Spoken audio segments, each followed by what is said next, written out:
नमस्कार, ये आकाशवाणी पटना है। अब आप खालिद रशीद से प्रादेशिक समाचार सुनिए। पहले मुख्य समाचार। संयुक्त प्रवेश परीक्षा जेईई मेन के दूसरे सत्र के परिणाम घोषित। 24 विद्यार्थियों ने परफेक्ट 100 एनटीए स्कोर प्राप्त किया।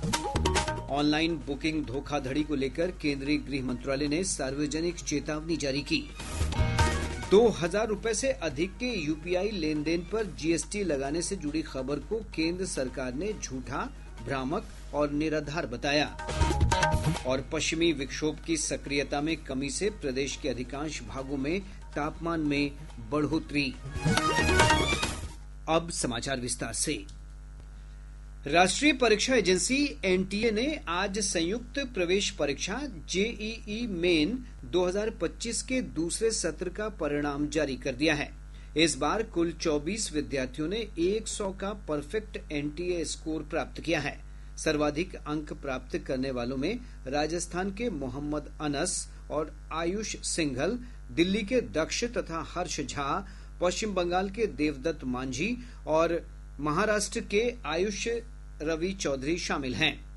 कट ऑफ के साथ परिणाम जेईई मेन की आधिकारिक वेबसाइट पर उपलब्ध है। केंद्रीय गृह मंत्रालय के अंतर्गत भारतीय साइबर अपराध समन्वय केंद्र I4C ने आज ऑनलाइन बुकिंग धोखाधड़ी को लेकर सार्वजनिक चेतावनी जारी की है। मंत्रालय ने विशेष रूप से ऐसे मामलों को लेकर सचेत किया है जिनमें देश में धार्मिक तीर्थ यात्रियों और पर्यटकों को निशाना बनाया जा रहा है। ब्यौरा हमारे संवाददाता से। गृह मंत्रालय ने कहा है कि फर्जी वेबसाइट, भ्रामक social media page, Facebook post और गूगल जैसे सर्च इंजन पर पेड विज्ञापनों के जरिए बड़ी संख्या में धोखाधड़ी की जा रही है। इन घोटालों में पेशेवर दिखने वाली लेकिन फर्जी वेबसाइट और सोशल मीडिया प्रोफाइल और व्हाट्सएप अकाउंट बनाना शामिल है, जो केदारनाथ और 4 धाम के लिए हेलीकॉप्टर बुकिंग जैसी सेवाएं प्रदान करते हैं। मंत्रालय ने लोगों से आग्रह किया है कि वे केवल आधिकारिक सरकारी पोर्टल या विश्वसनीय ट्रैवल एजेंसी के माध्यम से ही बुकिंग करें। मंत्रालय ने ऐसी घटनाओं की तुरंत राष्ट्रीय साइबर अपराध रिपोर्टिंग पोर्टल www.cybercrime.gov.in पर या हेल्पलाइन नंबर 1930 पर कॉल करके रिपोर्ट करने की भी सलाह दी है। इस तरह के घोटालों को रोकने के लिए भारतीय साइबर अपराध समन्वय केंद्र बहुआयामी रणनीति अपना रहा है। पल्लवी परमार के साथ सकलैन अख्तर, आकाशवाणी समाचार, दिल्ली। केंद्र सरकार ने 2000 रुपए से अधिक के यूपीआई लेन देन पर जीएसटी लगाने की दावेदारी को पूरी तरह से झूठा, भ्रामक और निराधार बताया है। वित्त मंत्रालय ने एक वक्तव्य में स्पष्ट किया है कि सरकार का फिलहाल इस तरह के प्रस्ताव का कोई विचार नहीं है। इसमें कहा गया है कि जीएसटी केवल मर्चेंट डिस्काउंट रेट एमडीआर जैसे शुल्कों पर लगाया जाता है, जो कुछ उपकरों का उपयोग करके किए गए भुगतान से संबंधित होते हैं। भाजपा के प्रदेश अध्यक्ष डॉक्टर दिलीप जायसवाल ने कहा है कि वक्फ कानून से मुस्लिम समाज को बहुत लाभ होगा। पटना में भाजपा प्रदेश कार्यालय में वक्फ कानून विधेयक को लेकर आयोजित कार्यशाला को संबोधित करते हुए श्री जायसवाल ने कहा कि विपक्षी पार्टियां वक्फ कानून पर भ्रांति फैलाने का प्रयास कर रही हैं। उन्होंने कहा कि यह मुस्लिम समाज के पसमानदा वर्ग को न्याय देने के लिए लाया गया है। कि जानते हैं कि एनडीए सरकार के द्वारा वक्फ सुधार और वक्फ संशोधन कानून लाया गया और विपक्षी पार्टियों के द्वारा अलग अलग भ्रांतियां फैलाने का प्रयास किया जा रहा है और इसको धर्म के आधार पर बांटने का प्रयास किया जा रहा है। भाजपा के वरिष्ठ नेता और राष्ट्रीय प्रवक्ता शाहनवाज हुसैन ने कहा है कि नया वक्फ कानून मुसलमानों के हित में है। भागलपुर में वक्फ सुधार जन जागरण अभियान को संबोधित करते हुए उन्होंने कहा कि दुनिया में मुसलमानों के लिए भारत जैसा सुरक्षित देश और प्रधानमंत्री नरेंद्र मोदी जैसा नेता कहीं नहीं मिलेगा। बड़ी तादाद में मुस्लिम समाज के लोग यहाँ आए और मुस्लिम समाज के लोगों ने यहाँ पर बहुत धीरज के साथ बात सुनी है। जो मोदी जी की बात है घर घर तक पहुँचाएंगे, नरेंद्र मोदी का संदेश पहुँचाएंगे। वक्फ अमेंडमेंट एक्ट किसी के खिलाफ नहीं है। वक्फ अमेंडमेंट एक्ट गरीब, यतीम, पसमानदा मुसलमानों के फेवर में। वक्फ एक्ट पर पूरे भागलपुर के मुसलमानों ने कहा शुक्रिया मोदी भाईजान। मुख्यमंत्री नीतीश कुमार ने कहा है कि हज यात्रियों को राज्य सरकार की ओर से सभी सुविधाएं प्रदान की जा रही हैं। श्री कुमार ने हज यात्रा को लेकर एक उच्च स्तरीय समीक्षा बैठक में आज अधिकारियों को निर्देश दिया कि श्रद्धालुओं को सभी मूलभूत सुविधाएं मुहैया कराई जाएं। मुख्यमंत्री ने कहा कि राज्य की विभिन्न जगहों पर हज यात्रियों की सुविधा और उनकी सुरक्षा के लिए वरीय अधिकारियों को प्रतिनियुक्त किया जाए।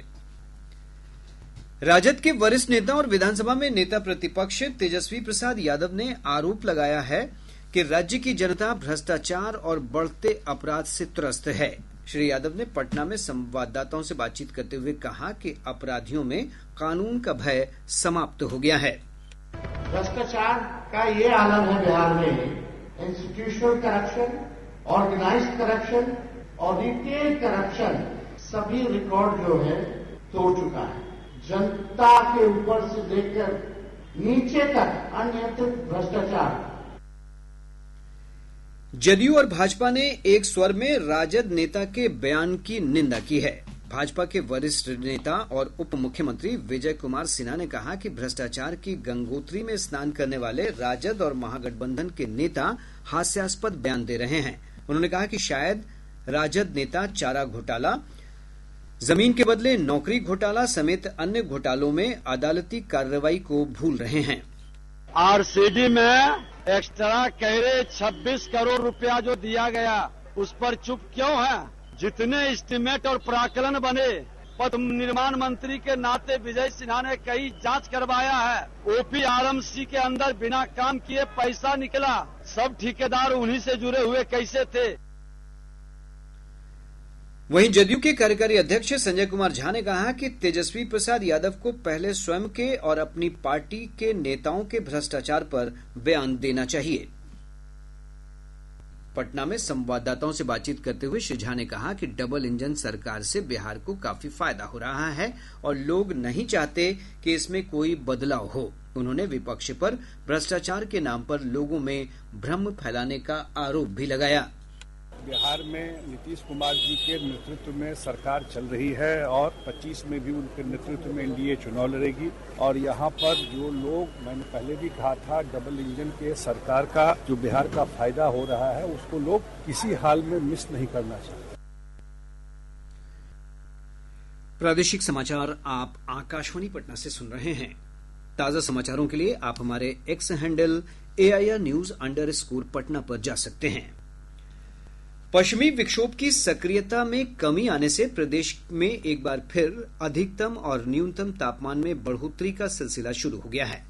मौसम विज्ञान केंद्र पटना के अनुसार अगले 24 घंटों के दौरान राज्य के उत्तर पश्चिम भागों में 1-2 स्थानों पर हल्की बारिश और उत्तर पूर्व के कुछ हिस्सों में हल्की बारिश होने की संभावना है। वहीं पश्चिम चंपारण, सुपौल, अररिया, किशनगंज और पूर्णिया में 1-2 स्थानों पर तेज हवा के साथ बारिश और वज्रपात की चेतावनी जारी की गई है।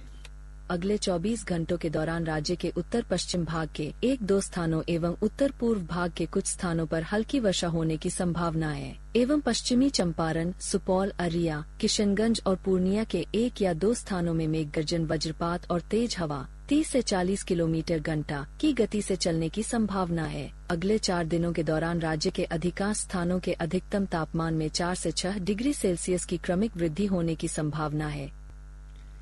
इधर पिछले 24 घंटों के दौरान रोहतास का डेहरी 39.6 डिग्री सेल्सियस अधिकतम तापमान के साथ प्रदेश का सबसे गर्म स्थान रहा।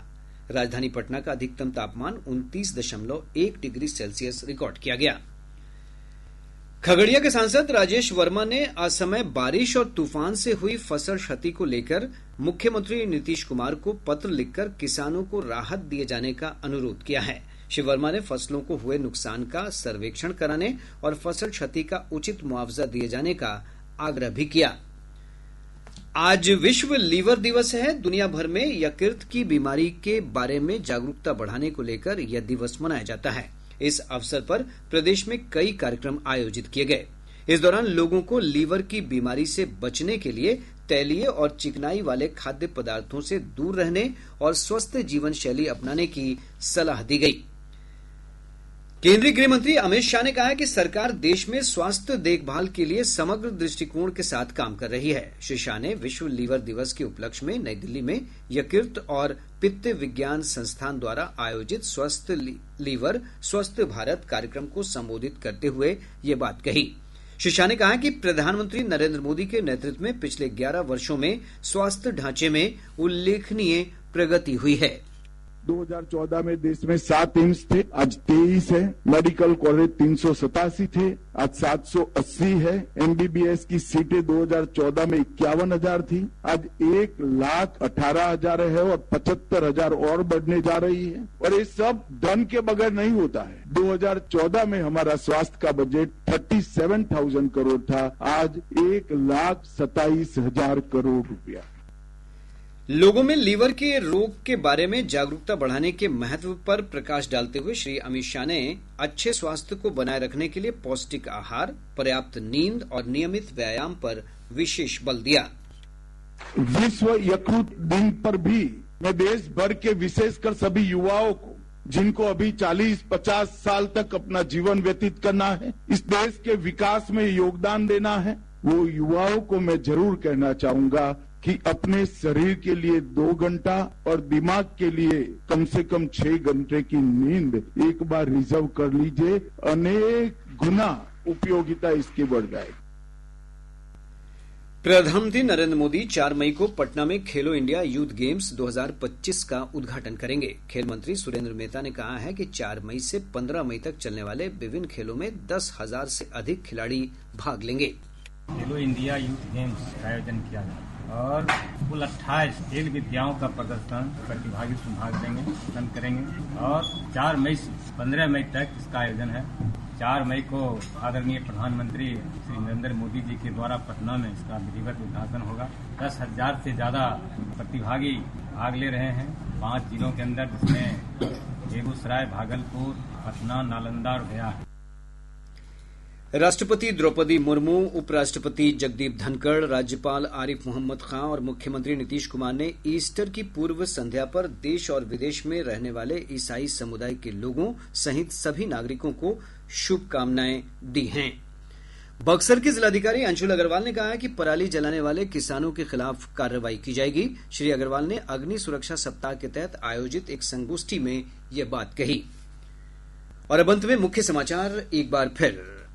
संयुक्त प्रवेश परीक्षा जेईई मेन के दूसरे सत्र के परिणाम घोषित। 24 विद्यार्थियों ने परफेक्ट 100 एनटीए स्कोर प्राप्त किया। ऑनलाइन बुकिंग धोखाधड़ी को लेकर केंद्रीय गृह मंत्रालय ने सार्वजनिक चेतावनी जारी की। 2,000 रुपए से अधिक के यूपीआई लेनदेन पर जीएसटी लगाने से जुड़ी खबर को केंद्र सरकार ने झूठा, भ्रामक और निराधार बताया। और पश्चिमी विक्षोभ की सक्रियता में कमी से प्रदेश के अधिकांश भागों में तापमान में बढ़ोतरी।